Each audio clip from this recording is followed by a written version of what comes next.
What's going on, Station Camp Elementary? It is time for another book of the quarter. Last 9 weeks we read Even Superheroes Have Bad Days.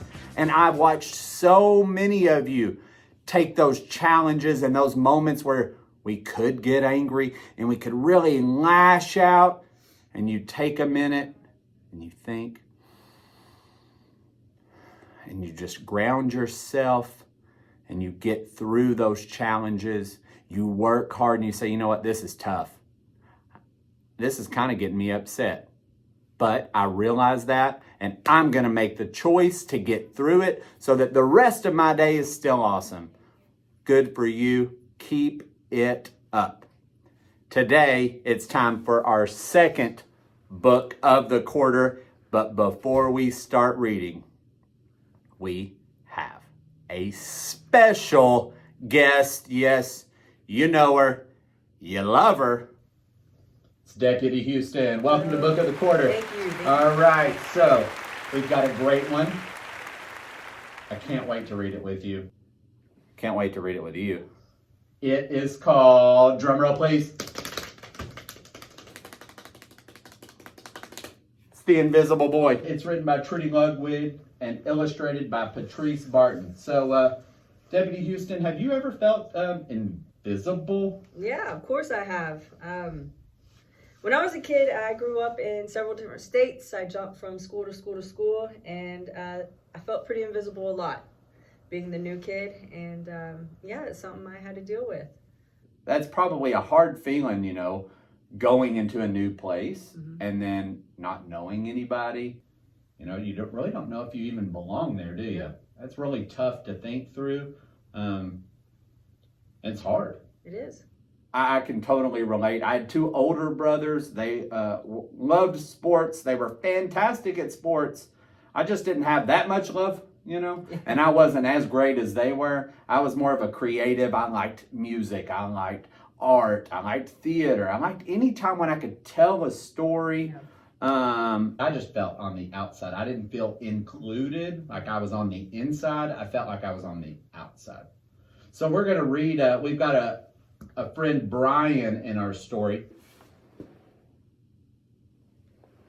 There's Brian. And Brian here changes in the story. It's called The Invisible Boy because as the story begins, he is black and white in the story. It's like he's invisible, not seen, but he changes. And so as we read, I want us to focus in on, when does Brian change? What caused it? So that we can see, what can we learn from that change? How did he change? Is that something we can do to help change maybe ourselves or others? So that everybody feels visible. So are you ready to read? I'm ready. Let's do it. Are you ready to read? Awesome. Here we go. We've got The Invisible Boy by Trudy Ludwig, illustrated by Patrice Barton. Can you see Brian? The invisible boy. Even Miss Carlotti has trouble noticing him in her class. She's too busy dealing with Nathan and Sophie. Nathan has problems with what Miss Carlotti calls volume control. He uses his outside voice, inside too much. Sophie whines and complains when she doesn't get her way. Nathan and Sophie take up a lot of space. Brian doesn't. When the bell rings for recess, Micah and JT take turns choosing kids for their kickball teams. The best players get picked first. Then the best friends of the best players. Then the friends of the best players. Only Brian is left, still waiting and hoping. JT glances in Brian's direction and just as quickly looks away. We got enough players for each team, he tells the others.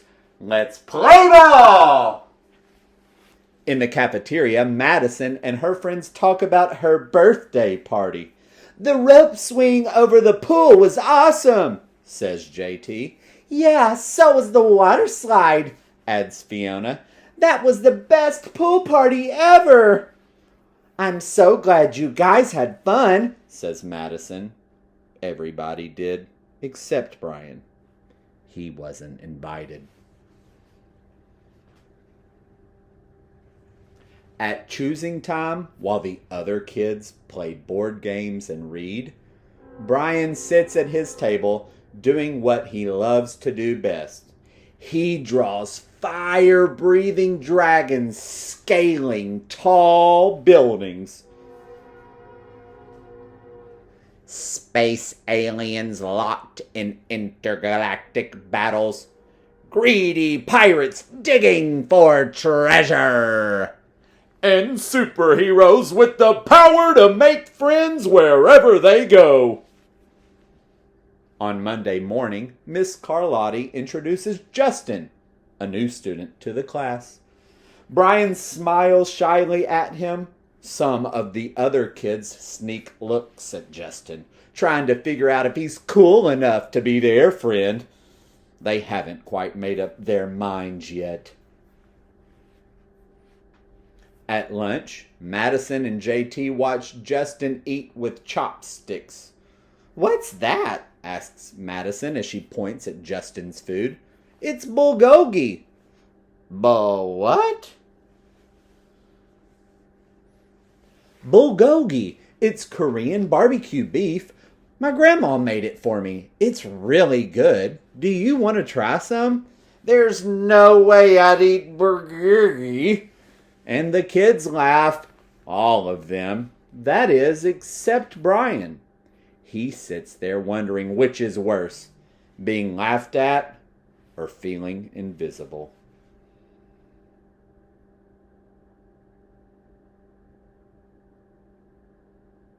The next day, when Justin goes to his cubby to put away his backpack, he notices a piece of paper with his name on it.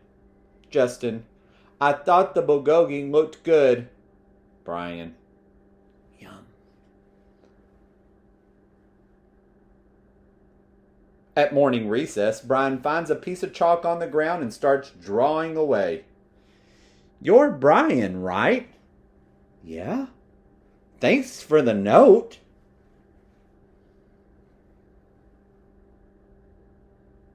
Hey, Justin, Emilio calls out from the tetherball court. You're up next. Sorry, I gotta go, says Justin. By the way, that's a really cool drawing, he adds before taking off. Back in class, Miss Carlotti asks the kids to team up in 2s or 3s for a special project. The kids scurry around the room to pair off. Brian heads towards Justin. I'm all ready with Justin, says Emilio. Find somebody else. Brian looks at the floor, wishing he could draw a hole right there to swallow him up. Miss Carlotti said we could have up to 3 people in our group. We're only 2. Come on, Emilio. Let him work with us. Okay, I guess. Deputy Houston, did you notice it? Did you notice the change? I see he's got a little bit more color to him. Yeah, look, Brian here is starting to go from black and white. Now he's starting to have a little bit more color. I wonder why. I wonder if it's because Justin noticed him. He said, you're Brian, right? And then he gave him a compliment. Yeah, he said, thanks for the note. Yeah. So that's telling me that maybe just by saying somebody's name, seeing that they're there and thanking them for something might make them feel more included, make them feel more special. I would think so. Seems to be working. Let's keep reading. Miss Carlotti gives the class directions for the project.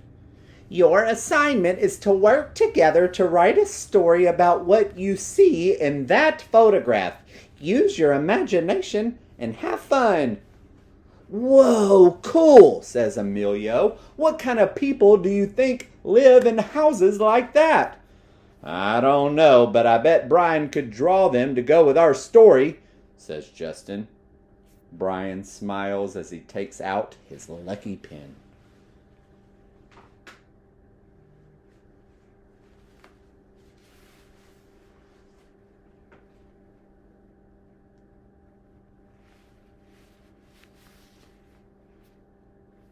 It's lunchtime again. Brian's least favorite part of the day. Another 20 long minutes of kids talking and laughing with everyone else but him. Brian! He hears someone shout. Hey, Brian, over here! Brian turns and sees Justin waving him over. Emilio nods at Brian as he makes room for him at the table. Cookie? Thanks. Maybe, just maybe, Brian's not so invisible after all. Wow. Wow. I mean, look. Completely in color with a smile on his face. Yep. He's got a new glow to him. A whole new glow. I love it. That makes me smile. Look at all the smiles. Actually, when he's smiling, look how bigger their smiles are. Everybody's like a new glow almost. Yeah. He's sharing a cookie. I love it. I absolutely love it. So, Deputy Houston, when I finish reading a book like this, I like to see, like, did a character change? Absolutely, right? Yeah. Brian went from black and white to full color. Yeah. So I'm asking, what did Trudy, our author here, what did she want us, when we close this book, what does she want us to carry right here? What maybe big life truth or something about how we deal with ourselves or other people? What did she want us to learn? I think she wants us to learn to include people. I think you've nailed it. The essential meaning, the big idea of this book is to just include others. Yep. Now, I'm watching how our friend Justin in the story, how he did it. It was hard, or was it actually easy to include? Justin probably didn't think twice about it. Right. I mean, it was just like a... Yep. So natural. Yep. Just, I see you. Yep. That makes me feel included. Let's give our kids some examples. Let's say they're on the playground and they notice maybe someone that's a little bit more shy. Yep. What could they do or say to include? It could be, hey, you want to come swing with us? You want to play tag with us? Do you want to play with some chalk and color with us? It could be anything. Those were like 3 extremely simple examples. Absolutely. I'm so glad you shared. I want you to think, what could you say to include others? I think there's so many simple things, that we can do. We're talking about including people, but I want to challenge ourselves. What else can we include in order to grow? So maybe it's like including more vegetables when we eat. To grow your muscles. There you go. Maybe it is, I don't normally like writing in writing class, but maybe if I just at least try something simple. Maybe just get the first sentence first. Yep. That if I include that and say I'm going to bring that in as a positive experience, maybe I might enjoy writing. Exactly. I think the more you include, the bigger maybe your heart grows because you're open to so many more things. Absolutely. All right. So Station Camp, here we go. As we continue this second quarter, we are going to be focused on including, okay? So in the cafeteria, during lunch, we're going to have some questions or some things for you to discuss in the cafeteria to include everybody at the table so that everybody can speak and join in on the conversation. Let's go back and look at our book. Deputy Houston, let's check this out. Let's do it. Look right here. What do you notice? He doesn't have much color to him. No color. This is what we want to avoid. So, Deputy Houston, we're going to be putting some questions in the cafeteria so that all the kids can talk about the same topic and everybody can share. I think that'll help everybody feel included. And we'll get to learn about others too and their unique gifts. You might learn something new that somebody's extremely artistic. Well, that'll be pretty cool. All right. We also have some other things coming up.